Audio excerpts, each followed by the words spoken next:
એકવાર એક ગુરુ અને શિષ્ય જંગલમાંથી પસાર થઈ રહ્યા હતા. ત્યારે શિષ્યએ જોયું કે એક માણસ પક્ષીઓને ચણદાણા નાખી રહ્યો હતો. તેને જોઈ અને શિષ્ય બોલ્યો, ગુરુજી, જુઓ કેટલો દયાળુ માણસ છે. આ સાંભળીને ગુરુજી બોલ્યા, નજરે જોયેલું હંમેશા સાચું હોતું નથી, અને ત્યાંથી ચાલતા થયા.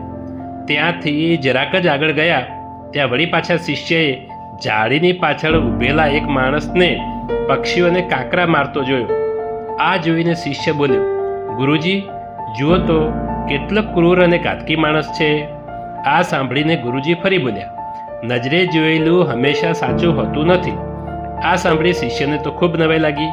ગુરુજી આમ કેમ કહે છે? એમ કરતાં કરતાં રાત પડી. ગુરુ અને શિષ્ય એક જગ્યાએ આરામ કરવા રોકાયા, પણ શિષ્યને ઊંઘ આવતી ન હતી. સવારની ગુરુજીની વાત તેના મનમાં ફરતી હતી. શિષ્યને જાગતો જોઈ ગુરુજી બોલ્યા, કેમ, તને ઊંઘ નથી આવતી?